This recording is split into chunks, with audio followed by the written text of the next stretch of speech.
Class চলছে আর কি। প্রথম ক্লাসে আমি আপনাদেরকে ত্রিকোণমিতি নিয়ে আলোচনা করেছিলাম। দ্বিতীয় ক্লাসে আমি সরল নিয়ে কথা বলেছিলাম। তৃতীয় ক্লাসে আমি জ্যামিতি নিয়ে আলোচনা করেছিলাম। আর আজকে আলোচনা করব ত্রিকোণমিতির কিছু অংশ বাকি ছিল আর। আমরা শুধু নিয়মটা দেখেছিলাম বাট কোনো একটা অঙ্ক করতে পারিনি সময়ের অভাবে। তো আমরা যে নিয়মগুলো শিখেছি সেই নিয়মের মাধ্যমে আজকে ২ টা অঙ্কের সমাধান করার চেষ্টা করব।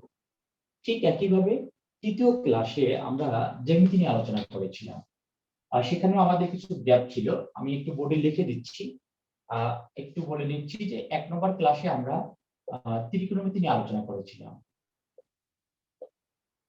এবং সেখানে শুধুমাত্র নিয়মগুলো শিখিয়েছিলাম। ত্রিকোণমিতির অঙ্কের সমাধান কিভাবে করতে হয় এই নিয়মগুলো শেখানো হয়েছিল, কিন্তু সময়ের অভাবে আমরা কোনো অঙ্ক করতে পারিনি।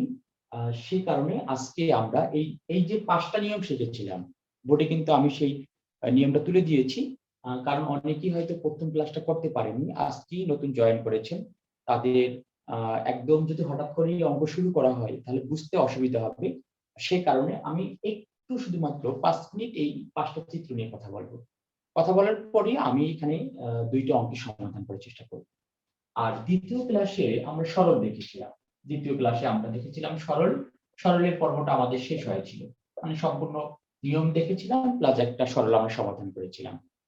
এখন এই মুহূর্তে আপনাদের কাজ হচ্ছে সরলের বিষয়গুলো চর্চা করতে হবে। আর গত ক্লাসে গত শুক্রবারে আমরা একটা ক্লাস নিয়েছি, শনিবার একটা ক্লাস নিয়েছিলাম। আর সেই ক্লাসে আমরা জ্যামিতি নিয়ে আলোচনা করেছিলাম, অর্থাৎ পিথাগোরাসের উপপাদ্য এবং প্রয়োগ। পিথাগোরাসের উপপাদ্য এবং প্রয়োগ, সেখান থেকে আমরা ৬টা জ্যামিতি ক্লাসে দেখিয়েছিলাম। কিছু বাকি ছিল, সেই বাকি বিষয়গুলো কিন্তু আজকে আমরা আলোচনা করার চেষ্টা করব।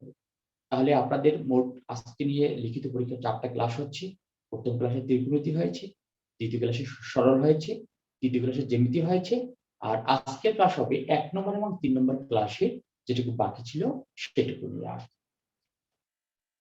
তো যেহেতু আমি বলেছি যে ত্রিকোণমিতির অঙ্কগুলো আমরা সমাধান করব, এই সমাধান করার জন্য আমাদের এই ৫টা চিত্রের সাপোর্ট নিতে হবে। প্রথমে দেখেন আমরা নিয়মের ক্ষেত্রে যেটা দেখেছিলাম, একটু আমি কাছে নিয়ে আসছি আপনাদের বোঝার সুবিধার্থে। আশা রাখি আপনারা চিত্রগুলো স্পষ্ট দেখতে পাচ্ছেন। একটু দেখে নিবেন। আমরা ত্রিকোণমিতির যখন আলোচনা করেছিলাম, এই ত্রিকোণমিতির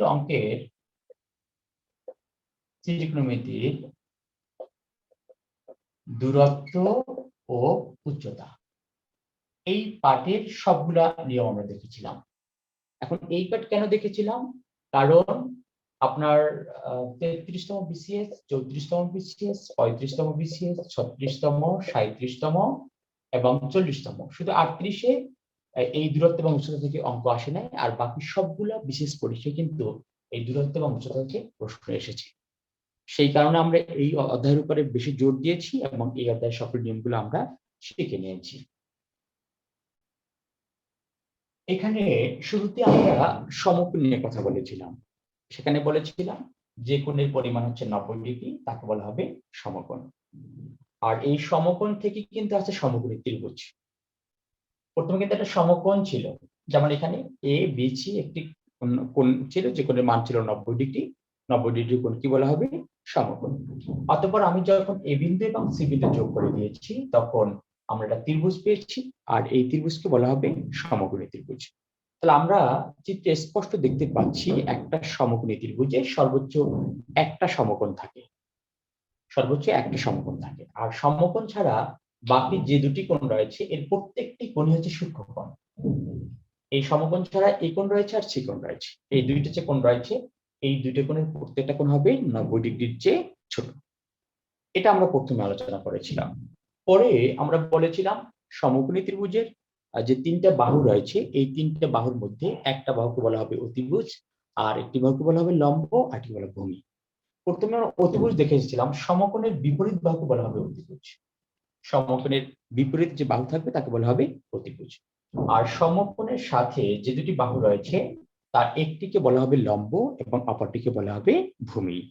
আমরা এখানে অনেকে ভুল করেছিলাম, যে আমরা সবসময় বলেছিলাম যে উপরের যে বাহুটা থাকবে সেটাকে বলা হবে লম্ব আর নিচেটাকে ভূমি বলা হবে। এটাই কিন্তু আমরা অনেকেরই ধারণা ছিল এরকমের, যে লম্বালম্বী ভাবে যেটা থাকে সেটা হচ্ছে লম্ব, আর নিচের দিকে যেটা থাকে সেটা হচ্ছে ভূমি।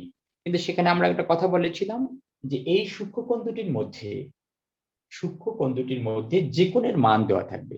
যেমন এখানে উপরে কিন্তু কোণের সূক্ষ্মকোণের মান দেওয়া আছে। যে কোণের মান থাকবে তার অপোজিট বাহু কি বলা হবে? লম্ব। আমরা দেখতে পাচ্ছি চিত্রে কোণের মান দেওয়া হচ্ছে উপরে, সূক্ষ্মকোণের মান। সূক্ষ্মকোণের উপরে থাকার কারণে নিচের বাহুটা কিন্তু লম্ব ধরে কাজ করতে হবে। আবার দেখেন দ্বিতীয় চিত্রে এখানে যে কোণের মান ছিল কিন্তু নিচে ছিল। তাহলে যে সূক্ষ্মকোণের মান আছে তার অপোজিট যে বাহু ছিল এবি বাহু, এই এবি বাহুকে বলা হবে লম্ব। তাহলে আমরা প্রথমেই লম্ব সম্পর্কে ভালো একটা ধারণা দিয়েছিলাম। স্পষ্ট করে বলেছিলাম সূক্ষ্ম কোণ দুটির মধ্যে একই সময় কিন্তু দুইটা কোণের মান দেওয়া থাকবে না। যেমন এখানে সূক্ষ্মকোণ আছে, এখানে সূক্ষ্মকোণ আছে। এই দুইটা কোণের মধ্যে কিন্তু মাত্র একটা সূক্ষ্মকোণের মান দেওয়া থাকবে। আর যে কোণের মান দেওয়া থাকবে তার অপোজিট বাহুকে আমরা কি বলবো? লম্ব বলবো। যারা নতুন আছেন আশা রাখি তারা সেটা বুঝতে পেরেছেন। লম্বের বিষয়টা কিন্তু আমাদের ভালো করে মেমোরিতে নিতে হবে। কারণ লম্বটা নিয়েই কিন্তু আমাদের অনেকগুলা অংশেরই কিন্তু কাজ করতে হবে। সূক্ষ্মকোণের মধ্যে যে কোণের মান থাকবে তার বিপরীত বাহুকে বলা হবে লম্ব। এটা আমরা প্রথমে আলোচনা করেছিলাম। এরপরে আমরা দেখেছিলাম যে একটা সমকোণী ত্রিভুজের ক্ষেত্রে মানে ৩ টে যে বাহু রয়েছে সেই বাহুগুলো কি, কি হিসাবে কাজ করতে পারে? কি, কি হিসাবে কাজ করতে পারে? যেমন এখানে আপনি দেখতে পাচ্ছেন যে এই যে আ এসি রয়েছে, এসিকে একটু আগে আমরা কিন্তু বলেছিলাম অতিভুজ। মানে সমকোণের যেহেতু বিপরীত বাহু এজন্য এসিকে বলছিলাম অতিভুজ বলেছিলাম। আর এই এই অতিভুজটা আপনার মই হিসেবে কাজ করতে পারে। মই। কেন? কারণ মনে করেন একটা দেয়াল। এই দেয়ালের সাথে কিন্তু মই কিন্তু সোজা থাকে না। মই থাকে বাঁকা অবস্থায়। মানে এভাবে কিন্তু বাঁকা অবস্থায় মই থাকে। তার মানে এই অতিভুজ মই হিসাবে কাজ করে। ওই কি হিসাবে? মই। তার মানে আমরা যদি দেখি অঙ্কের মধ্যে মানে মইয়ের দৈর্ঘ্য বের করতে বলা হয়েছে। মইয়ের দৈর্ঘ্য। মইয়ের দৈর্ঘ্য বের করতে বললেই আমরা কি করব? অতিভুজের মানে মান বের করব। এবং আপনি দেখেন কখনো, কখনো নদীর প্রস্থ বের করতে বলা হয়। একটা গাছের ছায়ার দৈর্ঘ্য বের করতে বলা হয়। তাহলে এই যে গাছের ছায়া, নদীর প্রস্থ সেটা কি এবি এর মান বের করব না বিসি এর মান না এসি এর মান? মনে রাখবেন একটা লম্বা গাছ। এই লম্বা গাছের ছায়া সি বিন্দু পর্যন্ত পড়েছে। তাহলে এই গাছের গোড়া থেকে কিন্তু এই পর্যন্ত হচ্ছে ছায়ার দৈর্ঘ্য। তার মানে ছায়ার দৈর্ঘ্য বললেই কিন্তু আমি এই বিসি এর দৈর্ঘ্য নির্ণয় করব। আবার যদি বলা হয় যে একটা গাছের ছায়া ঠিক নদীর অপর প্রান্তে পড়েছে। মানে এটা হচ্ছে নদীর এই প্রান্ত আর এটা হচ্ছে নদীর অপর প্রান্ত। তাহলে যদি বলা হয় নদীর প্রস্থ কত? তা নদীর প্রস্থ বললেও কিন্তু আমি বিসি এর দৈর্ঘ্য বের করব। নদীর প্রস্থ বললে বিসি এর দৈর্ঘ্য বের করব, ছায়ার দৈর্ঘ্য বললে বিসি এর দৈর্ঘ্য বের করব, আর ভূমির দৈর্ঘ্য বের করলে আমরা এই বিসি এর দৈর্ঘ্য বের করে ফেলব।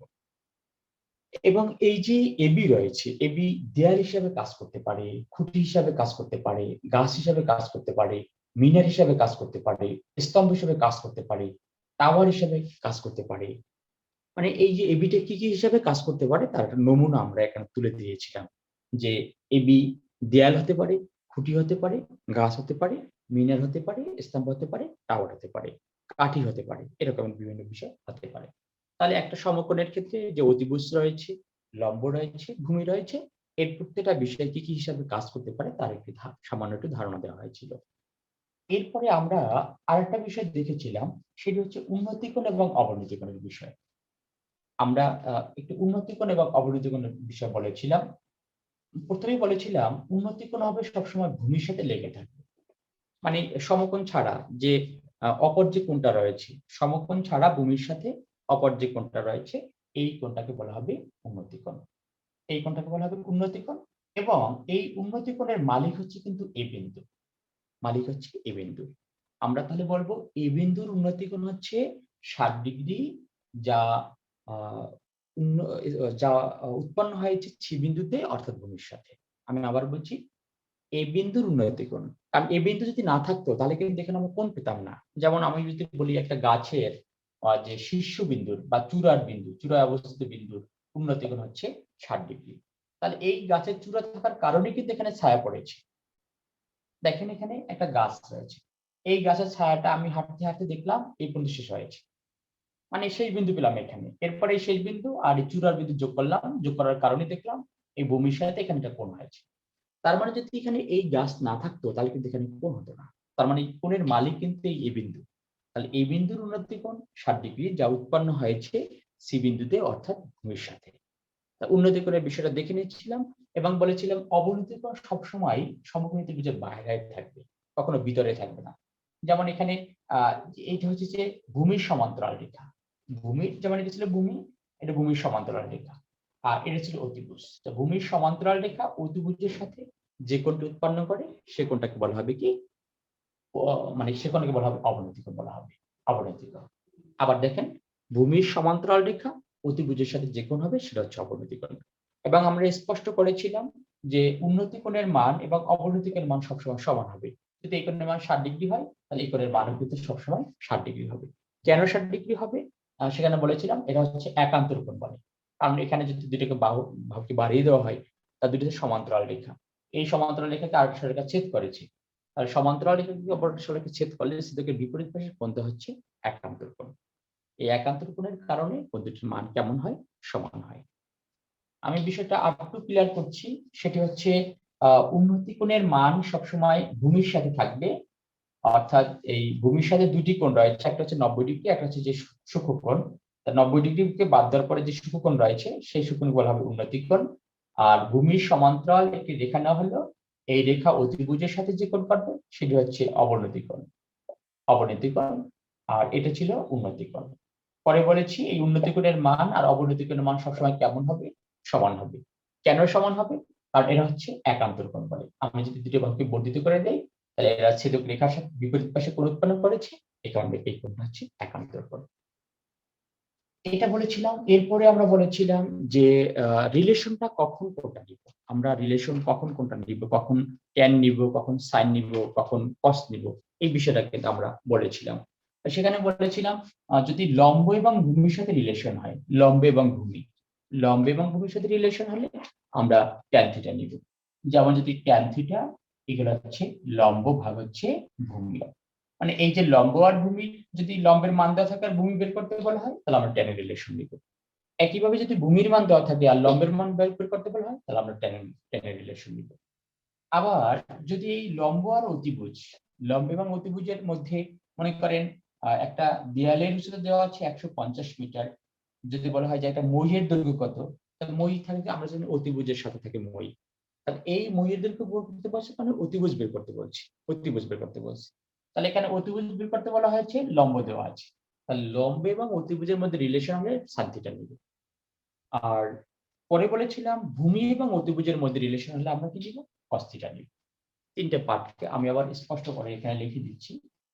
যে এখানে একটু দেখে নিব যে আমরা রিলেশন কখন কোনটা নিব। যেমন বলা হলো একটি গাছের ছায়ার দৈর্ঘ্য দেওয়া আছে 250 মিটার। একটা গাছের ছায়ার দৈর্ঘ্য 250 মিটার। বলা হলো এই গাছের উচ্চতা কত? গাছের উচ্চতা কত? এখানে কোণের মান দেওয়া ছিল 3 ডিগ্রি। তাহলে আমরা দেখতে পাচ্ছি এবি নির্ণয় করতে বলা হয়েছে আর ভূমি দেওয়া আছে। ভূমি আর লম্বের মধ্যে রিলেশন হচ্ছে ট্যানের রিলেশন, তখন আমরা ট্যান থিটা নিব। আবার যদি এই লম্ব এবং অতিভুজ থাকে তাহলে আমরা এই ক্ষেত্রে সাইন থিটা রিলেশন নিব। আর ভূমি এবং অতিভুজের মধ্যে রিলেশন হলে আমরা এখানে নিব কি?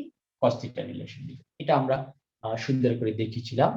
এবং সবশেষে যেটা আমরা দেখিয়েছিলাম সেটি হচ্ছে যে এই যে কোণের মান নির্ণয়, যে সাইন 3 ডিগ্রির মান কত হবে, সাইন 3 ডিগ্রির মান কত হবে, তারপরে সাইন 45 ডিগ্রির মান কত হবে, সাইন 60 ডিগ্রির মান কত হবে, এভাবে করে আমরা কিন্তু মানটা দেখিয়েছিলাম। এবং সেখানে আরেকটু বলেছিলাম সেটি হচ্ছে যে সবগুলো মান কিন্তু আমাদের মনে রাখার দরকার নেই।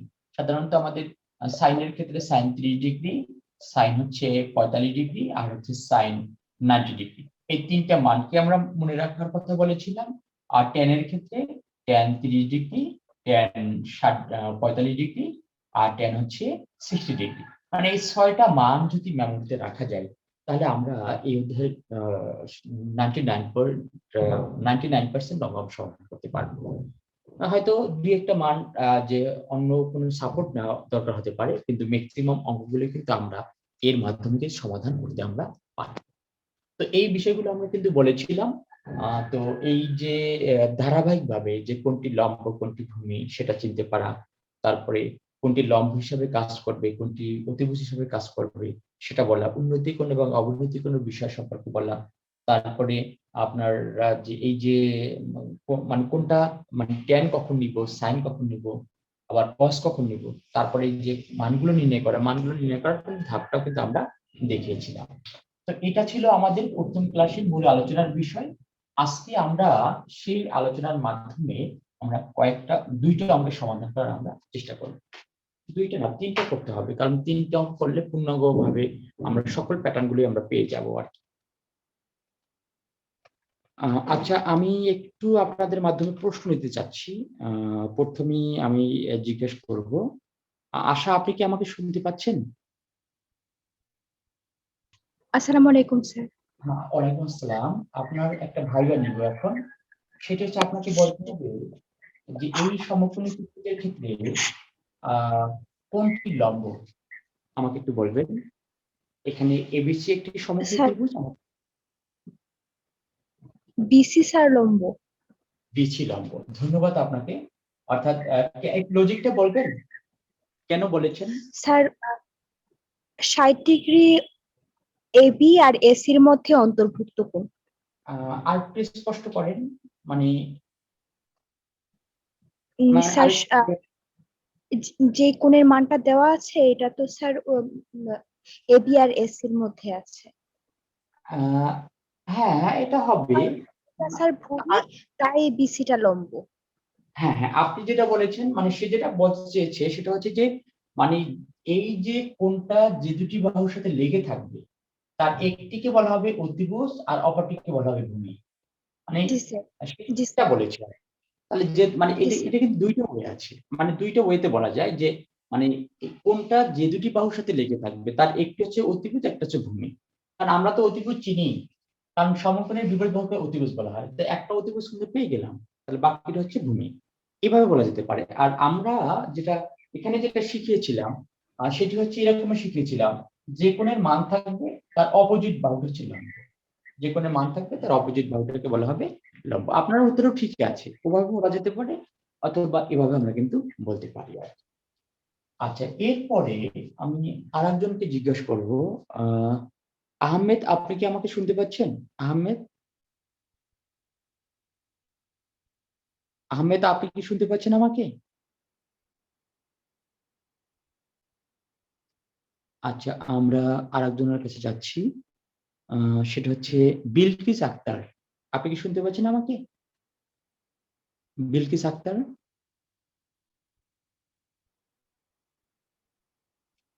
আমরা আরেকটা প্রশ্ন নিব এখান থেকে, A B C.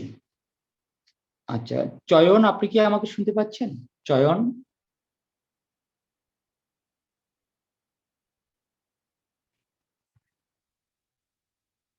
Imrul Kayes,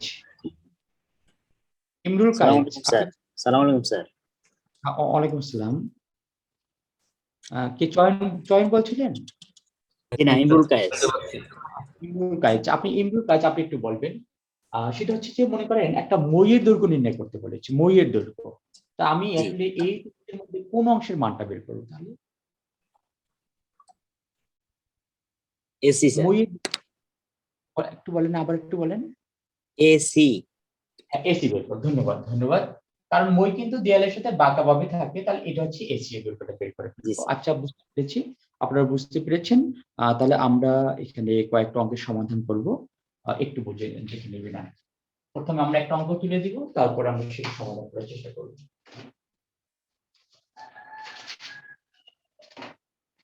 একটি গাছ, একটি গাছ ঝড়ে এমন ভাবে ভেঙে গেল যে তার দণ্ডায়মান অংশ ভাঙা অংশের সাথে, ভাঙা অংশের সাথে, একটি গাছ জড়ে এমন ভাবে ভেঙে গেল যে তার ভাঙা অংশ দণ্ডায়মান অংশের সাথে 30 ডিগ্রি কোণ উৎপন্ন করে। 30 ডিগ্রি কোণ উৎপন্ন করে গাছের গোড়া থেকে, গাছের গোড়া থেকে, গোড়া থেকে 10 মিটার দূরে, 10 মিটার দূরে মাটি স্পর্শ করলো। মাটি স্পর্শ করলো। 30 ডিগ্রি কোণ উৎপন্ন করে গাছের গোড়া থেকে 10 মিটার দূরে মাটি স্পর্শ করলো, তাহলে গাছটির সম্পূর্ণ দূরত্ব হবে। তাহলে গাছের সম্পূর্ণ দৈর্ঘ্য কত? এই টাইপের একটা প্রশ্ন কিন্তু আমার 40তম বিসিএস লিখিত পরীক্ষা আছে। বিসিএস লিখিত পরীক্ষা কিন্তু এই টাইপের একটা প্রশ্ন কিন্তু আছে আর কি। 40তম বিসিএস পরীক্ষা সর্বশেষ যে লিখিত পরীক্ষা হয়েছে সেখানে কিন্তু এই টাইপের একটা প্রশ্ন আছে আর। তো আপনারা একটু অঙ্কটা আবার একটু দেখেন যে একটি গাছ ঝড়ে এমন ভাবে ভেঙে গেল যে তার দণ্ডায়মান অংশ ভাঙা অংশের সাথে 30 ডিগ্রি কোণ উৎপন্ন করে গাছের গোড়া থেকে 10 মিটার দূরে মাটি স্পর্শ করবে। তাহলে গাছের সম্পূর্ণ দৈর্ঘ্য কত হবে? তাহলে আমরা একটু চিত্র আঁকার প্রথমে চেষ্টা করব। একটু বোর্ডে দেখে নিবেন। প্রথমে আমরা একটা গাছ নিলাম, এই হচ্ছে লম্বা গাছ, এই হচ্ছে আমার লম্বা গাছ। এই গাছটা সি বিন্দুতে ভেঙে গেছে, মানে ভেঙে এই যে সম্পূর্ণ বিচ্ছিন্ন হয়ে যায়নি কিন্তু, মানে এই যে সি বিন্দুতে ভেঙে একদম অনেক দূরে চলে যায় না, মানে এই দণ্ডায়মান অংশের সাথে লেগে আছে আর কি। তো ভেঙে ঠিক এই যে এসসি অংশটা এইভাবে পড়েছে আর কি। একটু দেখেন, মানে এই যে ওইটা ছিল এটা ভেঙে এখানে চলে আসে, এভাবে ভেঙে চলে আসে, এখানে চলে আসলো। আচ্ছা, একটা গাছ এমন ভাবে ভেঙে গেল যে তার ভাঙা অংশ, তার এটা কিন্তু ভাঙা অংশ, আর এটা হচ্ছে দণ্ডায়মান অংশ, এটা হচ্ছে ভাঙা অংশ, এই দণ্ডায়মান অংশ। ভাঙা অংশ দণ্ডায়মান অংশের সাথে 30 ডিগ্রি কোণ উৎপন্ন করে। কত ডিগ্রি কোণ উৎপন্ন করে? 30 ডিগ্রি উৎপন্ন করে গাছের গোড়া থেকে। এটা হচ্ছে গাছের গোড়া, এই গোড়া থেকে 10 মিটার দূরে যে কিন্তু সে ওই যে ভাঙা অংশটা কিন্তু মাটি স্পর্শ করেছে। 10 মিটার দূরে যে 10 মিটার দূরে যে মাটি স্পর্শ করেছে, তাহলে আমাকে প্রশ্ন করা হয়েছে এই যে সম্পূর্ণ যে এবি গাছ ছিল, এই এবি গাছের দৈর্ঘ্যটা কত হবে? প্রশ্নের সাথে আবার একটু ম্যাচিং করেন। একটি গাছ, আমরা এখানে দেখতে পাচ্ছি একটি গাছ ঝড়ে এমন ভাবে ভেঙে গেল যে তার ভাঙা অংশ দণ্ডায়মান অংশের সাথে। তাহলে প্রশ্ন করা হয়েছে যে কিন্তু ভাঙা অংশ কোণ করেছে কার সাথে? দণ্ডায়মান অংশের সাথে 30 ডিগ্রি কোণ উৎপন্ন করে গাছের গোড়া থেকে 10 মিটার দূরে যে মাটি স্পর্শ করলো। তাহলে বলা হচ্ছে সম্পূর্ণ গাছের দৈর্ঘ্যটা কত হবে? তা আমি সম্পূর্ণ গাছের দৈর্ঘ্য জানি না, আমি ধরে নিলাম যে সম্পূর্ণ গাছের দৈর্ঘ্য হচ্ছে এবি ইকুয়াল হচ্ছে এইচ, মানে সম্পূর্ণ গাছের দৈর্ঘ্যটা আমি এই যে সম্পূর্ণ গাছ ছিল এই সম্পূর্ণ গাছের দৈর্ঘ্য ধরে নিলাম হচ্ছে এইচ ধরে নিলাম।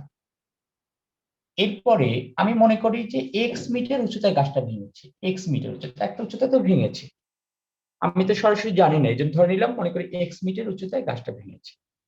তাহলে এই বিসি এর মান যদি এক্স হয়, তাই এসি এর মান কত হবে?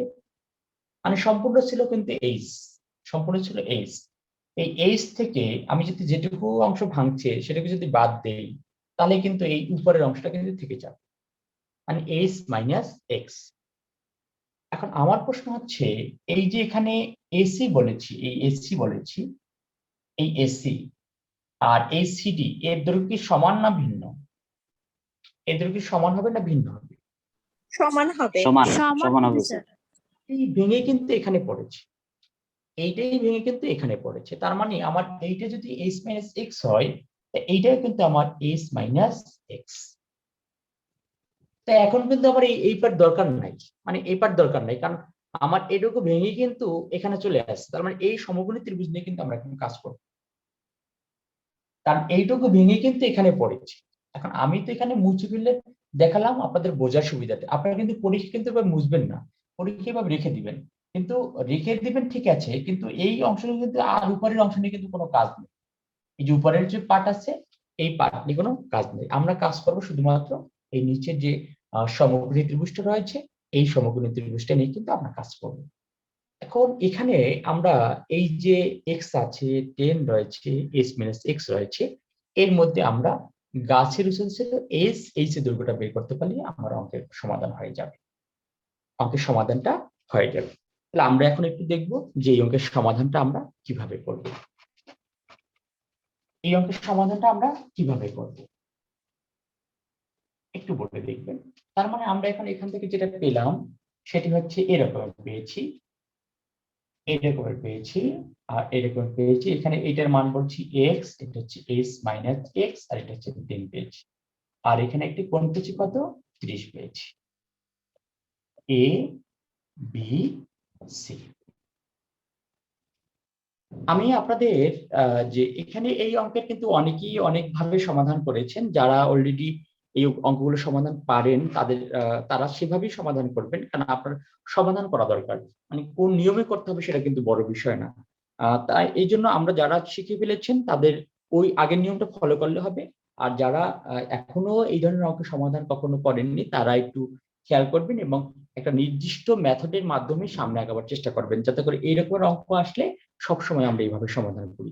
আপনি দেখেন এখানে এক্স আছে, 10 আছে, এস মাইনাস এক্স আছে, মানে তিনটা বাহুরই কিন্তু জানা অজানা মান আছে কিন্তু।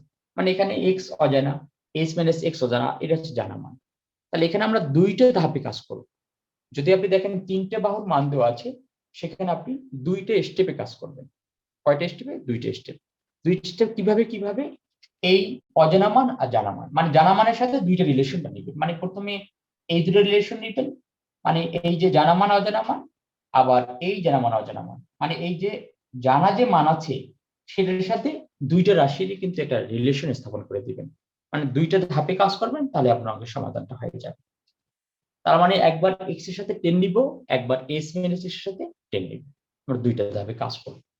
এখন কাজ করার জন্য আমি প্রথমেই যে কাজটা করব, যে এই যে বাহুগুলোর মধ্যে কোনটি লম্ব, কোনটি ভূমি, কোনটি অতিভুজ, সেটা আমাকে চিনে নিতে হবে। প্রথমেই আমরা একজনকে একটু জিজ্ঞেস করে ফেলি। সেটি হচ্ছে এই মুহূর্তে দেখতে পাচ্ছি জাকারিয়া আহমেদ। জাকারিয়া আহমেদ, আপনি কি শুনতে পাচ্ছেন আমাকে? স্যার আসসালামু আলাইকুম। আপনি একটু বলুন, এই যে এসি এর মধ্যে কোনটি লম্ব, কোনটি লম্ব? স্যার এখানে লম্ব হলো বিসি। লম্ব, ধন্যবাদ, অসংখ্য ধন্যবাদ। স্যার বিসি লম্ব এখানে। হ্যাঁ, বিসি লম্ব। জি স্যার। বিসি হচ্ছে লম্ব, বিসি হচ্ছে লম্ব। কেন লম্ব বলেছি একটু কারণটা বলবেন? স্যার এটা একটা সমকোণী ত্রিভুজ, এখানে একটা কোণ হলো সমকোণ, বি কোণটা হলো সমকোণ, আর অন্য যে মানে সূক্ষ্ম কোণটা দেওয়া থাকবে তার বিপরীত বাহুটা হবে হচ্ছে লম্ব। সেই হিসেবে এ হচ্ছে একটা সূক্ষ্ম বাহু, হ্যাঁ, খুব চমৎকার বলেছেন। বিপরীত এখানে বাহুটা লম্ব, বিসি লম্ব। হ্যাঁ, অসংখ্য ধন্যবাদ। মানে তিনি বলেছেন সূক্ষ্মকোণ ছিল এই কোণ, এই কোণের অপোজিট বাহু ছিল বিসি, এই বিসি বাহুকে এই জন্য লম্ব বলা হয়েছে। তাহলে এখানে বিসি এর মান কত দেওয়া ছিল? 10 দেওয়া ছিল। বিসি এর মান দেওয়া ছিল 10 দেওয়া ছিল। একটু দেখে নিবেন। তারপর এখানে এই যে এবি, আমরা এবি এর এখানে এবি ইকুয়াল এক্স দেওয়া আছে, আর এসি ইকুয়াল হচ্ছে কি দেওয়া আছে? এক্স মাইনাস এক্স দেওয়া আছে। এটা আমাদের দেওয়া ছিল। আর তো আমি আপনাদেরকে যেটা বলেছিলাম সেটি হচ্ছে যে আপনি দুইটা ধাপে কাজ করবেন। প্রথমে আমি এই এক্স এবং 10 নিয়ে কাজ করব। মানে দুইটা স্টেপে বলেছিলাম জানা এবং অজানা। এখানে এক্স আর 10 নিয়ে কাজ করব। এক্স এবং 10 যে নিয়ে কাজ করব, এখন এই প্রথমে জানেন যে এই দুইটা কি কি।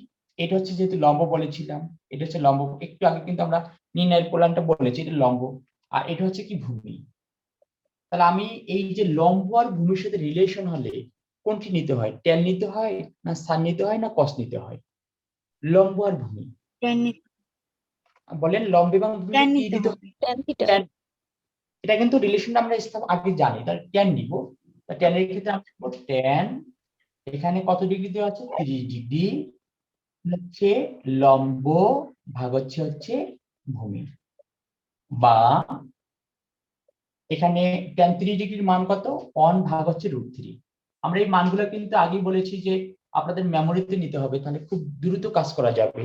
যে tan 30 ডিগ্রির মান হচ্ছে 1/√3, আর এখানে লম্ব হচ্ছে বিসি, বিসির মান হচ্ছে 10, আর এখানে এই যে এবি এর মান দেওয়া নাই, এবি হচ্ছে এক্স, বা এক্স ইকুয়াল হচ্ছে 10√3, 10√3। তাহলে এক্স এর একটা মান, অতএব এক্স ইকুয়াল হচ্ছে 10√3। এটা হচ্ছে 1 নং সমীকরণ। আমার কিন্তু এক্স এর মান বের করতে বলে নাই, বলেছে এইচ এর মান বের করতে বলছে, মানে গাছের উচ্চতা বের করতে বলছে। কিন্তু গাছের উচ্চতা বের করার জন্য কিন্তু আমরা এক্স এর মানটা কিন্তু একটু বের করে নিলাম। তাহলে আমাদের দুইটা স্টেপের কথা বলেছি, মানে প্রথমে এই যে জানা মানের সাথে প্রথম এক্স এর রিলেশনটা নিলাম, এখন এই জানা মানের সাথে এস মাইনাস এক্স এর রিলেশনটা নিব। তাহলে দ্বিতীয় স্টেপটা আমরা কাজ করব। দ্বিতীয় স্টেপে এটাতে এই যে 10 যে লম্ব, এই সম্পর্কে কিন্তু আমরা আগেই জেনেছি। আর এখানে এস মাইনাস এক্স, এটা কি একটু বলেন, এস মাইনাস এক্স এটা কি?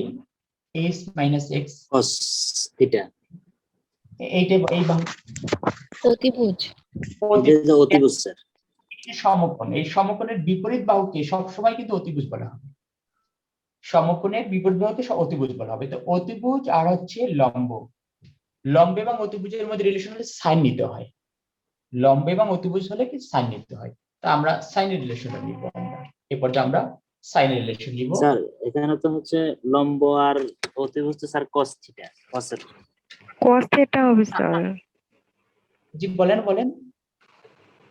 না না, একটু স্যার এটা ভুল তো হচ্ছে cos থিটা হওয়ার কথা। ঠিকই আছে, sin না, থিটা না, হবে। লম্ব আর দেখেন অতিভুজ। একটু রিলেশনটা একটু একটু মনে রাখার চেষ্টা করেন। আমরা যে রিলেশন বলেছিলাম একটু একটু আমরা একটু বলে দিই। সেটা ছিল, 1 নম্বরে ছিল সাগরে লবণ আছে, সাগরে লবণ অনেক। তাই সাইন থিটা ইকুয়াল হচ্ছে লয় দ্বারা হচ্ছে লম্ব আর অয় দ্বারা হচ্ছে অতিভুজ। লম্ব আর অতিভুজ হলে কিন্তু সাইন থিটার রিলেশন নিতে হবে।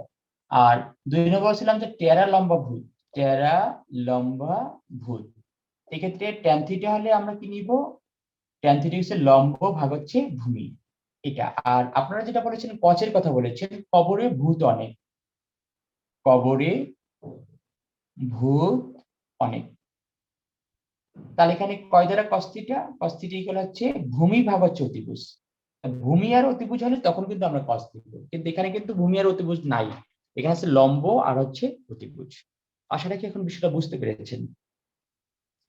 তাহলে একটু দেখি আমরা, তাহলে এখানে আমরা লিখে নেই যে সাইন সাইন কত ডিগ্রি? এখানে 30 ডিগ্রি, ইকুয়াল হচ্ছে লম্ব ভাগ হচ্ছে অতিভুজ। সাইন 30 ডিগ্রি ইকুয়াল লম্ব হচ্ছে এখানে, লম্ব হচ্ছে 10 আর অতিভুজ হচ্ছে H minus x, H minus x. আচ্ছা, এরপরে আমরা যে কাজটা করব সেটি হচ্ছে সাইন 30 ডিগ্রি মান হচ্ছে হাফ, সাইন 30 ডিগ্রি মান হচ্ছে কত? হাফ। একটু আমরা দেখে নেই, ইকুয়াল হচ্ছে 10 ভাগ হচ্ছে এইচ মাইনাস এক্স। ক্রস গুণন করে দেই, ক্রস গুণন করে দিলে এইচ মাইনাস এক্স ইকুয়াল হচ্ছে 10 দুগুণ হচ্ছে 20, এইচ মাইনাস এক্স ইকুয়াল 10 দুগুণ হচ্ছে 20। আচ্ছা ওকে, এরপর দেখে নেন, বা এইচ ইকুয়াল হচ্ছে 20 প্লাস হচ্ছে এক্স। পরে আমরা 20 প্লাস এক্স এর মান কিন্তু একটু আগে আমরা পেয়েছিলাম, এক্স এর মান কত পেয়েছিলাম? 10√3 পেয়েছিলাম, 10√3। আমরা এখানে সেটা বসিয়ে দিলাম 10√3,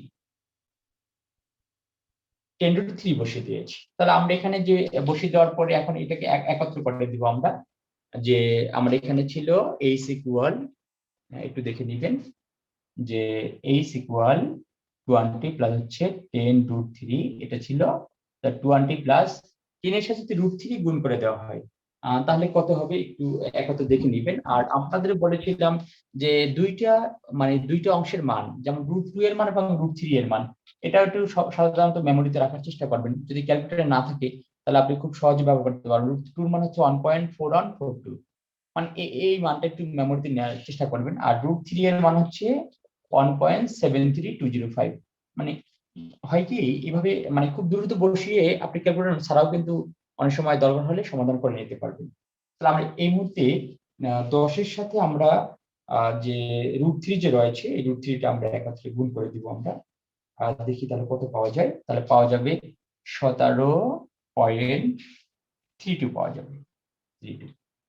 পরে এর সাথে আমরা 20 কে একত্রে যোগ করে দিব, ইকুয়াল হচ্ছে 20 যোগ করে দিই, তাহলে পাওয়া গেল 37 পয়েন্ট হচ্ছে 32, 37 পয়েন্ট হচ্ছে 32। এখন এখানে কিন্তু আরো ছিল মান 3.20।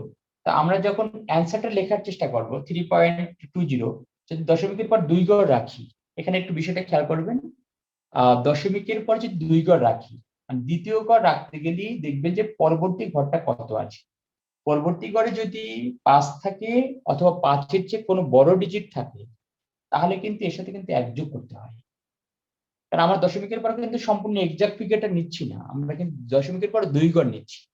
তো যদি দশমিকের পরে 2 ঘর নেওয়া হয়, সেক্ষেত্রে আপনি দেখবেন যে পরবর্তী ঘরে কি আছে। পরবর্তী ঘরে যদি 5 থাকে অথবা 5-এর চেয়ে কোনো বড় ডিজিট থাকে, তাহলে কিন্তু আমাদের 1 যোগ করতে হবে। যেহেতু এখানে দেখতে পাচ্ছি শূন্য আছে, এই জন্য আমরা যখন উত্তর লিখবো 37.32 মিটার প্রায় কথাটা উল্লেখ করবো। প্রায়, এই প্রায় কথাটা আমরা উল্লেখ করতে পারি। তো এই যে একটা অঙ্ক দেখলাম, আপনাদের কারো বুঝতে কোনো অসুবিধা আছে কিনা একটু শেয়ার করবেন আর কি। তা আমরা চাচ্ছি যে আপনি অল্প শেখেন, বাট যেটুকু শেখানো হবে সেটা যেন ক্লিয়ার হয় আর কি। একটু বলবেন, যদি কারো অসুবিধা থাকে তাহলে বলবেন আর কি। স্যার ক্যালকুলেটর নিতে দিবে কিনা? ক্যালকুলেটর রিটার্নের ক্ষেত্রে আপনার ব্যবহার করতে দিবে, তবে মানসিক দক্ষতা অংশের জন্য নয়। মানে মেন্টাল অ্যাবিলিটির জন্য ব্যবহার করতে দিবে না, তবে রিটার্নের জন্য ব্যবহার করতে পারবেন। সেটা হচ্ছে নরমাল ক্যালকুলেটর। মেন্টাল অ্যাবিলিটির জন্য অ্যালাউ নয়, আর লিখিত পাঠের জন্য অ্যালাউ আছে। তবে সেক্ষেত্রে সাধারণ ক্যালকুলেটর যেটা রয়েছে সেটা ব্যবহার করতে পারবেন। ক্যালকুলেটর যেটা রয়েছে সেটা ব্যবহার করা যাবে। আর লিখিত পরীক্ষায় ভালো করার জন্য আপনাকে যে কাজটা করতে হবে সেটা হচ্ছে টাইম ম্যানেজমেন্ট, একটা বড় একটা বিষয়। কারণ যে সময় 2 ঘন্টা সময় দিবে, দেখবেন লিখিত পাঠের জন্য দেখা যাচ্ছে জানা থাকলে কিন্তু 2 ঘন্টার দরকারও হয় না। কিন্তু তারপর আমি বলবো যে আপনি ধীর গতিতে কিন্তু মানে একটা টাইম লেভেল থাকবে, মানে যাতে করে লেখাগুলো স্পষ্ট হয়, তারপরে ভুলটা না হয়, মানে মানে নিজেকে মানে যথেষ্ট মানে কুল রাখতে হবে, মানে তাড়াহুড়ো করা যাবে না। কারণ এখানে সরলের বিষয়টা বলেছিলাম, যদি সামান্য একটা ডিজিট লিখতে ভুল হয়ে যায়, তাহলে কিন্তু সম্পূর্ণ জিনিসটা কিন্তু শেষ হয়ে যায়। তা আমরা এই যে কাজগুলো করলাম, আপনি দেখেন এই যে যতগুলো কাজ করেছি, তার মধ্যে যদি এই লম্ব এবং অতিভুজের জায়গায় আমরা যদি অতিভুজ ভাগ লম্ব লিখি, যেমন এই মনে করেন সবকিছু লিখেছি, এখানে অতিভুজ ভাগ হচ্ছে লম্ব লিখলাম, তাহলে এই এই একটু ভুলের কারণে কিন্তু সম্পূর্ণ ডিজিটটা কিন্তু চেঞ্জ হয়ে যায়। কারণ তাহলে এখানে অতিভুজ এস মাইনাস এস উপরে উঠে যাবে, টেন নিচে নেমে যাবে, তাহলে কিন্তু রেজাল্টটাও কিন্তু ভুল আসবে। তো সে কারণে আমাদের সব সময় অঙ্ক করার ক্ষেত্রে যে কাজটা করতে হবে, যেহেতু ভুল হওয়ার সম্ভাবনা থাকে অঙ্কে, সেক্ষেত্রে আমাদের মানে স্টেপ বাই স্টেপ আমরা যাব এবং সতর্কতার সহিত আমরা যাবো, আর ভুল যাতে না হয়। আশা রাখি অঙ্কটা। আসসালামু আলাইকুম স্যার। স্যার হচ্ছে মানে পুরো গাছের দৈর্ঘ্যটা যে h-x আসলে, এই বিষয়টা যদি আরেকবার বুঝাই দিতেন। অবশ্যই বলবো। যেমন দেখেন, আমি এখানে যে বিষয়টা ছিল, এইটা হচ্ছে গাছ, এবি একটা গাছ। আচ্ছা, এবি একটা গাছ, যে এই গাছটা একটা দৈর্ঘ্য ধরে নেন আপনি, মনে করেন ধরে নিলেন এইচ, মানে সম্পূর্ণ গাছটা দৈর্ঘ্য হচ্ছে এইচ। এখন এই গাছটা সি বিন্দুতে ভাঙছে। কোন বিন্দুতে? সি বিন্দুতে। আমি যদি আপনাকে জিজ্ঞেস করি তাহলে এই বিসি এর দৈর্ঘ্য কত, আপনি কি জানেন বিসি এর দৈর্ঘ্য কত? জানেন না, তাই না? আমি ধরে নিলাম বিসি এর দৈর্ঘ্য হচ্ছে এক্স, মানে এই এক্স মিটার উচ্চতা ভেঙেছে। টোটাল গাছটা কিন্তু এইচ, সম্পূর্ণ গাছটা ছিল হচ্ছে এক্স। এর মধ্যে আমি বলেছি এই এক্স মিটার উচ্চতা যে ভেঙেছে, তাহলে আমি যদি এখন জিজ্ঞেস করি যে এইটুকুর দৈর্ঘ্য তাহলে কত, এইটুকুর দৈর্ঘ্য সম্পূর্ণ গাছ থেকে, মানে সম্পূর্ণ গাছ ছিল কত? এইচ। এই এইচ থেকে যদি আমি এক্সটা বাদ দিই, তাহলে কিন্তু এইচ থেকে পেয়ে যাব। কিভাবে দেখেন, মনে করেন একটা মানই ধরে নেই, মনে করেন গাছটার দৈর্ঘ্য ছিল এইচ ইকুয়াল ছিল মনে করেন 50 মিটার। কত মিটার? 50 মিটার। আর ধরে নিলাম যে এটা 20 মিটার উচ্চতা ভাঙছে, এক্স এর মান হচ্ছে 20। তাহলে এই উপরে এইটুকুর মান তাহলে কত হবে? এই 50 থেকে আমি 20 বিয়োগ করব, এই 50 থেকে আমি 20 বিয়োগ করলে কত পেলাম? 30 পেলাম। এখন এই 50 থেকে 20 বিয়োগ, এখন এই 50 ছিল কার মান? এইচ এর মান, এই জন্য এইচ লিখলাম। আর এখানে এই এক্স ছিল এই যে মাইনাস এক্স ছিল কিন্তু এই যে যেটুকু ভাঙছিল সেটুকু। এখন যেহেতু কোনো মান নাই সে কারণে আমরা এটাকে এক্স ধরে নিব, এটাকে আমরা এক্স মাইনাস এক্স ধরে নিব। পরবর্তীতে দেখেন আমার এইটুকু ভেঙে কিন্তু এইবার উপস্থিত হয়েছে, মানে এই বরাবর চলে আসছে, মানে এখন আর কিন্তু উপরে নাই, মানে এখান থেকে ভেঙে ঠিক সম্পূর্ণ বিচ্ছিন্ন হয় নাই, মানে একদম মানে গাছের সাথে লেগে আছে একটা কোণ করে মাঝখানে। এটা হচ্ছে ভাঙা অংশ আর এটা দণ্ডায়মান অংশ, এর মাঝখানে 3 ডিগ্রি কোণ উৎপন্ন করে। এটা এই ভূমি থেকে 10 মিটার দূরে যে মাটি স্পর্শ করেছে। এখন আমাকে বলা হয়েছে যে সম্পূর্ণ গাছের দৈর্ঘ্য, সম্পূর্ণ গাছের দৈর্ঘ্য তো এইচ, আর এটুকু দিকে এখানে আসছে এস মাইনাস এক্স। এখন আমরা এই রিলেশন নিয়ে এক্স এবং 10 এর মধ্যে রিলেশন নিয়ে আর এস মাইনাস এক্স এর মধ্যে রিলেশন নিয়ে এখান থেকে আমরা এই এইচ এর মানটা বের করেছি। এখন কি বিষয়টা বুঝতে পেরেছেন? জি স্যার, বুঝতে পারছি, ধন্যবাদ স্যার। আচ্ছা ঠিক আছে, তাহলে আমরা আরেকটা অঙ্কের সমাধানে যাব। আমাদের এখানে 3 ধরনের অঙ্ক সাধারণত আছে এখানে। এক টাইপের অঙ্ক আমরা ইতিমধ্যে শিখে ফেলেছি, এখন আমরা আরেক টাইপের অঙ্ক এখান থেকে দেখে নিব।